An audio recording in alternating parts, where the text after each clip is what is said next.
आज हम अपना नेक्स्ट चैप्टर बिजनेस स्टडी में स्टार्ट करने जा रहे हैं। Joint Hindu family business. Joint Hindu family business.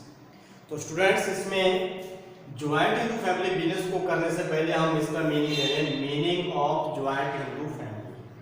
Joint Hindu family क्या है? जैसा कि डेफिनेशन में according to the Hindu law, joint Hindu family is a group of persons whose ancestor is the same. Whose ancestor is the same. Ancestors क्या होता है हमारे पास? जो हमारे पूर्वज हैं, जो हमारे माँ बाप दादा परदादा जो भी हमारे चले आ रहे हैं, जो according to the Hindu law, joint Hindu family is a group of person whose ancestor is the same. Under it the unmarried daughters, जितने भी घर की अनमैरिड डॉटर्स हैं, बेटियां हैं, and wives are also included, और जितनी भी पत्नियां हैं उनको इसके अंदर इंक्लूड किया जाता है। एक ग्रुप ऑफ पर्सन है जिसकी प्रॉपर्टी के ऊपर एंसेस्टर प्रॉपर्टी, जिसको हम देखें whose ancestor is the same, जो पूर्वज उसके क्या हो, सेम हो हमारे, और उसके अंदर हम किसको इंक्लूड करते हैं? जो अनमैरिड डॉटर्स हैं, जहाँ जो घर की जितनी भी पत्नियां हैं, वाइफ्स हैं, उसको भी इसके अंदर इंक्लूड किया जाता है। इसकी आगे टू फीचर्स आती हैं, टू कैरेक्टरिस्टिक्स आती हैं, या टू फैक्ट्स हैं इसके। फर्स्ट है इसके अंदर को-पर्सनरी, सहभागीदार, कॉमन प्रॉपर्टी। को-पर्सनरी क्या है? सबसे पहले हम किसको लेके चल रहे हैं? को-पर्सनरी। तो जैसा कि हम लेके चलते हैं कि जो हमारा हिंदू लॉ है, according to Hindu law, coparcenary means common ownership. तो इसमें कैसे ओनरशिप होती है हमारे पास? Common ownership.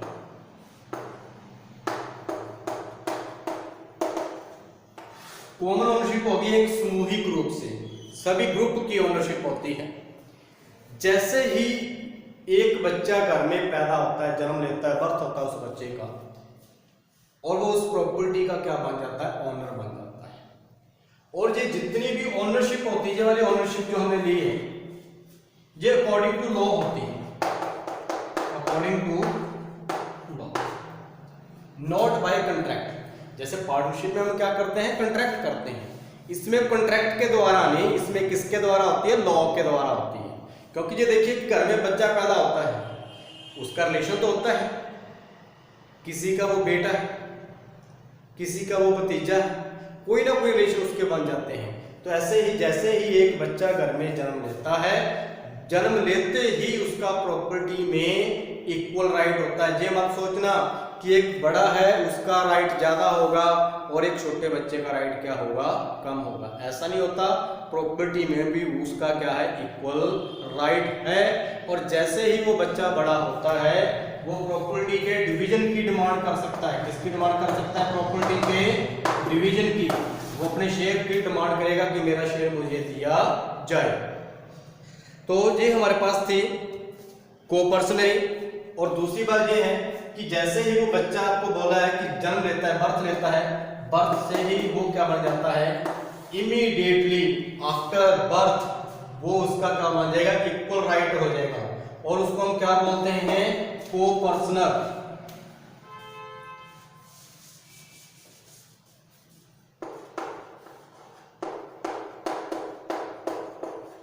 क्या बोला जाएगा उसको? को-पर्सनर, सहभागीदार। तो एक क्या होगी? उसकी सहभागिता होगी उसके अंदर। को-पर्सनरी क्या हो गया? सहभागिता। ये क्या हो गया? को-पर्सनर, सहभागीदार, यानी उसका एक मालिक आ गया, पार्टनरशिप, उसकी भी ओनरशिप आ गई उसके अंदर। तो दोबारा फिर देखिए बेटा जी, को-पर्सनरी जो है, इसमें हम क्या लेके चलते हैं? सुने, आप इसकी वर्डिंग सुन सकते हैं। Coparcenary means a common ownership in the ancestral property.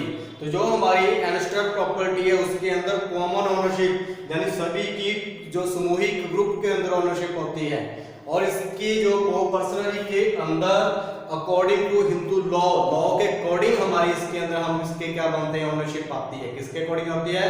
According to Hindu law, not by contract. Okay students, आगे इसमें पॉइंट है हमारे पास, जो हमारी एंसेस्ट्रल प्रॉपर्टी आपको बताया कि जैसे ही एक बच्चे का बर्थ होता है, जन्म होता है, आफ्टर इमीडिएट देयर बर्थ वो उसका क्या मान जाता है, ओनरशिप मिल जाती है। और उसको हम किस नेम से जानते हैं, को पर्सनल के नेम से जानते हैं। किस नेम से जाना जाता है, को पर्सनल। और जैसे ही वो बच्चा बड़ा होता है वो प्रॉपर्टी के डिवीजन की डिमांड कर सकता है और उसको कैसा राइट होता है, इक्वल राइट होता है प्रॉपर्टी में। दूसरा पॉइंट हमारे पास आता है कॉमन प्रॉपर्टी। कॉमन प्रॉपर्टी में क्या है, ये भी हम क्या चलते हैं अकॉर्डिंग टू हिंदू लॉ। जो एक ज्वाइंट हिंदू फैमिली है उसको अनडिवाइडेड ज्वाइंट हिंदू फैमिली का रिकॉग्नाइज जो है तभी उसको वो मान्यता मिलती है जब उसकी जो कॉमन प्रॉपर्टी है, फैमिली की प्रॉपर्टी है, वो सभी के वेलफेयर के लिए यूज हो, परिवार के ऑल मेंबर्स के लिए, जो उनके राइट के अंदर है, उनके पास प्रॉपर्टी है। किसके पास, ज्वाइंट हिंदू फैमिली के पास जो प्रॉपर्टी है उसका यूज किसके के लिए किया जाए, ऑल जो फैमिली के मेंबर हैं सभी के वेलफेयर के लिए यूज किया जाए। तो मैं इसकी वर्डिंग एक बार आपको देता हूं। According to law a Hindu joint family gets recognise. तो एक हिंदू ज्वाइंट फैमिली को कब रिकॉग्नाइज मिलेगी, कब उसको जब मान्यता मिलेगी, as undivided Hindu family only when the family possesses a property that is used for the welfare of all the member of the family। तो ऑल मेंबर्स के वेलफेयर के लिए जब उसको क्या किया जाए, यूज किया जाए। तो इस प्रॉपर्टी में क्या क्या आता है, एक तो इसमें आती है एंसेस्टर प्रॉपर्टी आएगी, दूसरा आएगा property created with the help of the ancestor property, property created with the help of the ancestor property. और थर्ड पॉइंट हमारे पास personal property created as the property of the family. तो इसमें क्या हमारे पास आ गया, फर्स्ट पॉइंट क्या है, एंसेस्टर प्रॉपर्टी होगी। सेकंड क्या होगा, एंसेस्टर प्रॉपर्टी की हेल्प से प्रॉपर्टी को क्या किया जाए, क्रिएट किया जाए।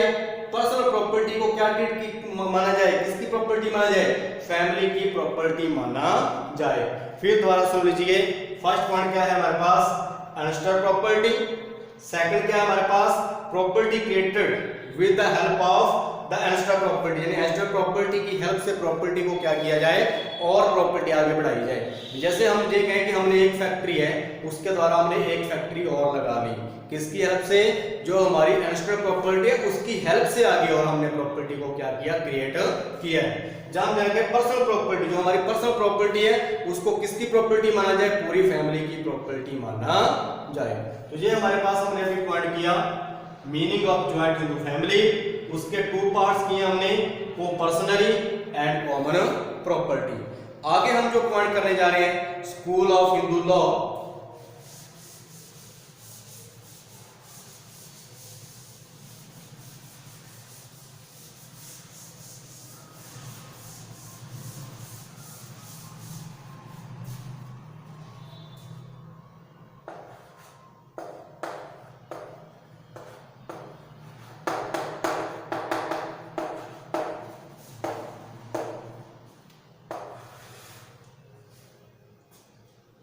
School of Hindu law. अब हम इसके अंदर पूरी जो हमारी हिंदू लॉ जो है, हिंदू लॉ के अकॉर्डिंग हम हमारी जितनी भी जो कम्युनिटी है, टू पार्ट में हम इसको डिवाइड करते हैं। कितने पार्ट में डिवाइड कर रहे हैं हमने, क्योंकि इसको जो टू कम्युनिटी के अंदर हमने डिवाइड किया हुआ है, जो हमारे हिंदू लॉ के अकॉर्डिंग हमारे पूरे उसको क्या करती हैं, डिवाइड करते हैं। According to Hindu law there are two main communities controlling Hindu families. जो हमारी हिंदू फैमिलीज हैं उसको हमारे पास टू मेन जो है कम्युनिटीज हैं जो उसको क्या करती है, कंट्रोल करती हैं। तो पहला पॉइंट इसमें हमारे पास आता है मिताक्षरा कम्युनिटी।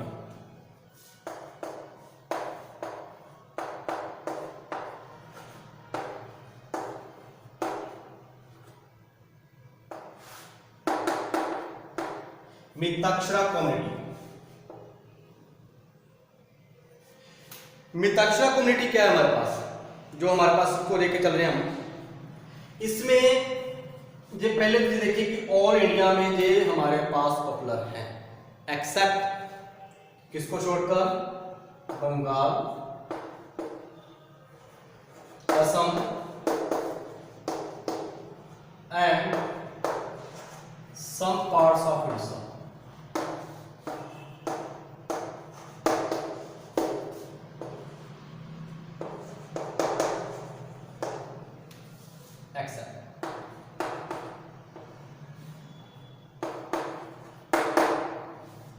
हाँ जी, तो स्टूडेंट्स आपको जो मैंने अभी बताया ये हमारे पास except Bengal, Assam and some parts of Orissa, इसको यदि छोड़ दिया जाए, इनको छोड़ दिया जाए, जो ऑल इंडिया में क्या होता है,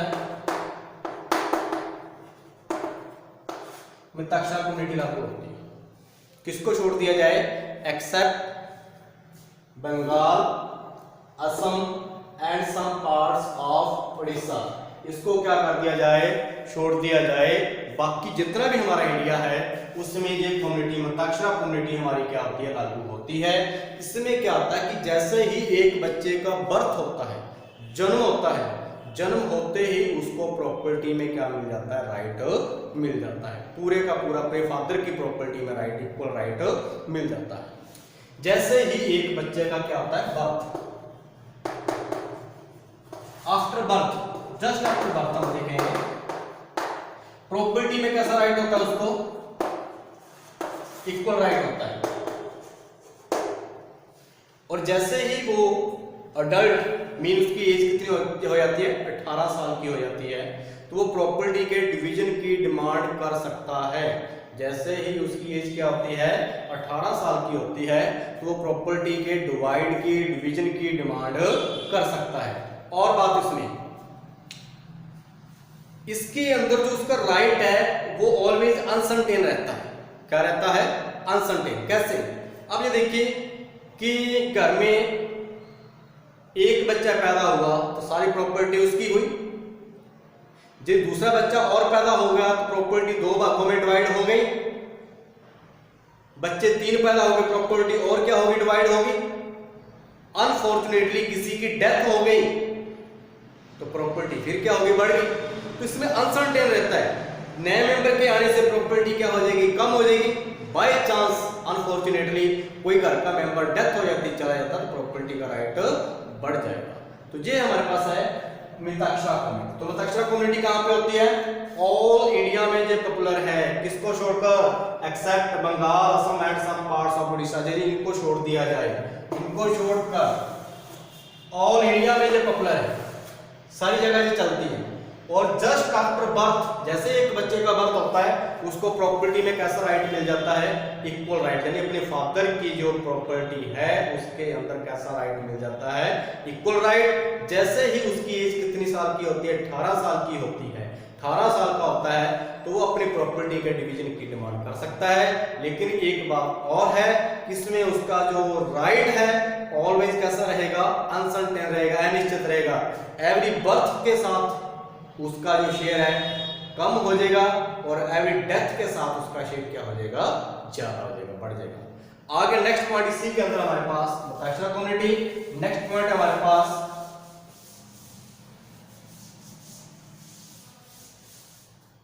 दायावाद।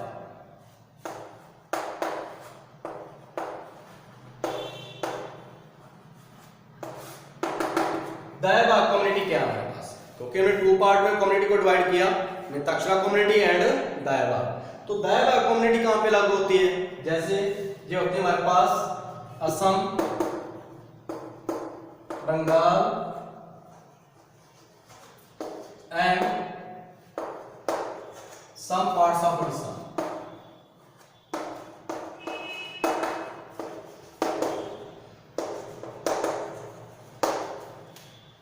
जो हमने किसके अंदर इंक्लूड नहीं किया था, किसमें, Mitakshara community. All over India में मिताक्षरा लागू होती है, किसको छोड़कर, Assam, Bengal and some parts of Orissa. तो दायावाद आखिर कहां पे लागू होती है, Assam, Bengal and some parts of Orissa. क्या रूल है जहां पे, जैसे ही एक बच्चे का बर्थ होता है, जस्ट आफ्टर बर्थ,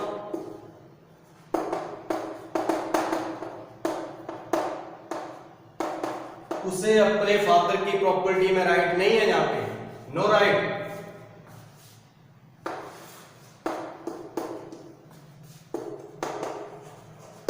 इन फादर प्रॉपर्टी,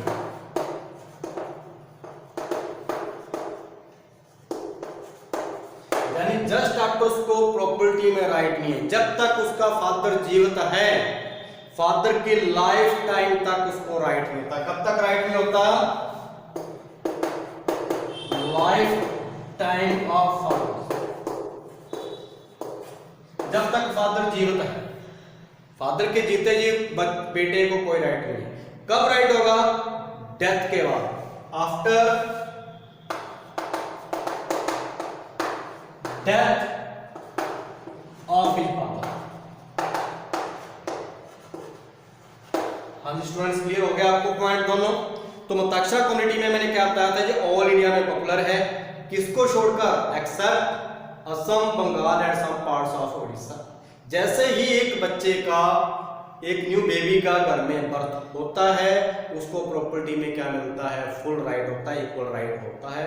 और जैसे ही उसकी एज कितने साल की हो जाती है? 18 साल की हो जाती है, तो वो प्रॉपर्टी के डिवीजन की क्या कर सकता है? डिमांड कर सकता है। लेकिन उसका जो शेयर है वो ऑलवेज क्या रहता है? अनसर्टेन रहता है। एवरी बर्थ से शेयर कम हो जाएगा, एवरी डेथ से शेयर क्या हो जाएगा?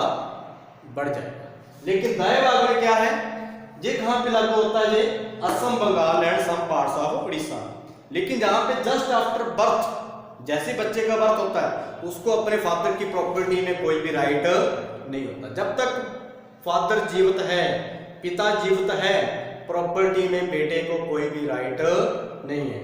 जैसे ही बेटे की जैसे ही फादर की क्या होती? डेथ, उसके बाद बेटे को क्या मिलता? राइट मिलता है। तो स्टूडेंट्स आज हम इतना ही करेंगे, इस पॉइंट्स को आपने ध्यान से करना है।